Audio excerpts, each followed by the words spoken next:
మరియు మీరు ప్రార్థన చేయనప్పుడు వేటిని అడుగుదురో అవి దొరికినవని నమ్మిన ఎడల మీరు వాటిని అన్నిటినీ పొందుదురని వారితో చెప్పాను. హల్లెలూయా. Prayer of faith. ఒకసారి గట్టిగా చెప్తామా? Prayer of faith.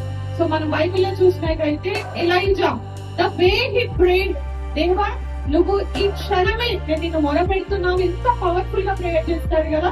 మరి నేను ప్రేయర్ చేస్తున్నాను, ఇక్కడ ఉన్న ప్రజలందరికీ మరి నువ్వు ఎంత గొప్పవాడివో చూపించాలంటే దేవుడు ఏం చేస్తాడు?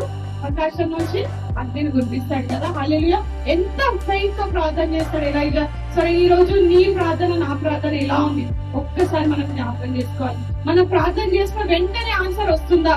మరి డిలే అయితే ఎందుకు డిలే అవుతుంది ఒక్కసారి గమనించాలి. మనకి బైబిల్లో ఉంటుంది కదా, ఆవగింజంత విశ్వాసం ఉంటే, మనకి ఆవగింజంత విశ్వాసం ఉంటే దేవుడు మనం అనుకున్నాయన్ని ఆయన చిత్త ప్రకారం జరిగిస్తాడు కదా. హల్లెలూయా. సో ఈ రోజు మన ఫెయిత్ ఎలా ఉంది? సో ఎలైజా ప్రేయర్ చేస్తే వెంటనే దేవుడు దానికి రెస్పాండ్ అయిందిగా మనం చూస్తున్నాము. That is the prayer of faith.